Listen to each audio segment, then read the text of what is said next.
Hi friends, ಎಲ್ರಿಗೂ ನಮಸ್ಕಾರ. Welcome back to my channel. ನಾನಿವತ್ತು ಚಿಕನ್ ಡ್ರೈ ರೋಸ್ಟ್ ಮಾಡ್ತಾಯಿದ್ದೀನಿ. ನಾನು ಓನ್ಲಿ 5 ಇಂಗ್ರೀಡಿಯೆಂಟ್ಸ್ ಯೂಸ್ ಮಾಡ್ಕೊಂಡು ಯಾವ ಥರ ಚಿಕನ್ ಡ್ರೈ ರೋಸ್ಟ್ ಮಾಡ್ತೀನಿ ಅಂತ ನಿಮಗೂ ತೋರಿಸ್ತೀನಿ ಬನ್ನಿ.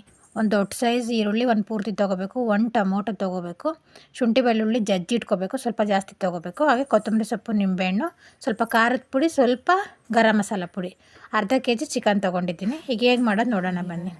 ಸ್ಟವ್ ಹಚ್ಕೊಂಡು ಒಂದು ಬಾಣಲೆ ಇಟ್ಕೋಬೇಕು. ನೋಡಿ, ಅದಕ್ಕೆ ಒಂದು 2 ಟೇಬಲ್ ಸ್ಪೂನ್ ಆಯಿಲ್ ಹಾಕೋಬೇಕು. ಅದು ಬಿಸಿ ಆದಮೇಲೆ ಫಸ್ಟು ಈರುಳ್ಳಿ ಹಾಕಿ ಸ್ವಲ್ಪ ಹೊತ್ತು ಫ್ರೈ ಮಾಡ್ಕೋಬೇಕು. ನೋಡಿ, ಅದು ಸ್ವಲ್ಪ ಫ್ರೈ ಆದಮೇಲೆ ಶುಂಠಿ ಬೆಳ್ಳುಳ್ಳಿ ಜಜ್ಜಿಟ್ಕೊಂಡ್ರದನ್ನ ಹಾಕಬೇಕು. ಅದಕ್ಕೆ ಸ್ವಲ್ಪ ಜಾಸ್ತಿ ಶುಂಠಿ ಬೆಳ್ಳುಳ್ಳಿ ಹಾಕಬೇಕು. ಅದನ್ನು ಸ್ವಲ್ಪ ಹೊತ್ತು ಫ್ರೈ ಮಾಡಿ ಟೊಮೊಟೊ ಹಾಕೋಬೇಕು.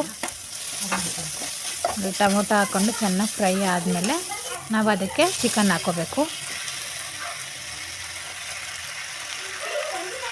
ನೋಡಿ, ಚಿಕನ್ ಎಲ್ಲ ಹಾಕೊಂಡ್ಮೇಲೆ ಇದಕ್ಕೆ ಸ್ವಲ್ಪ ಉಪ್ಪು ಹಾಕಬೇಕು, ಹಾಗೆ ಸ್ವಲ್ಪ ಅರಿಶಿನ, ಹಾಗೆ ಸ್ವಲ್ಪ ಕಸೂರಿ ಮೆಥಿ ಕ್ರಷ್ ಮಾಡಿಬಿಟ್ಟು ಹಾಕೋಬೇಕು.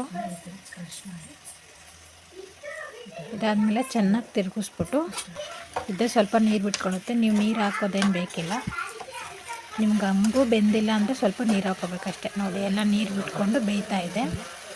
ನಾನು ಡ್ರೈ ರೋಸ್ಟ್ ಮಾಡ್ತಿರೋದ್ರಿಂದ ನೀರು ಹಾಕ್ತಾಯಿಲ್ಲ. ಇದಕ್ಕೆ ಗರಂ ಮಸಾಲ ಮತ್ತು ಖಾರದ ಪುಡಿ ಅಷ್ಟೇ, ಧನಿಯಾ ಪುಡಿ ಎಲ್ಲ ಹಾಕೋಂಗಿಲ್ಲ. ತುಂಬ ಚೆನ್ನಾಗಿರುತ್ತೆ. ಒಂದ್ಸಲಿ ಟ್ರೈ ಮಾಡಿ, ನಿಮಗೆ ತುಂಬ ಇಷ್ಟ ಆಗುತ್ತೆ. ಲಾಸ್ಟಿಗೆ ಕೊತ್ತಂಬರಿ ಸೊಪ್ಪು, ಒಂದು ಅರ್ಧ ನಿಂಬೆಹಣ್ಣು. ನೋಡಿ, ನಮ್ಮ ಚಿಕನ್ ಡ್ರೈ ರೋಸ್ಟ್ ರೆಡಿಯಾಗಿದೆ. ಒಂದು ಸತಿ ಮಾಡಿ ಟ್ರೈ ಮಾಡಿ, ಹೇಗಿದೆ ಅಂತ ಕಮೆಂಟ್ ಮಾಡಿ, ಲೈಕ್ ಮಾಡಿ, ಸಬ್ಸ್ಕ್ರೈಬ್ ಮಾಡಿ.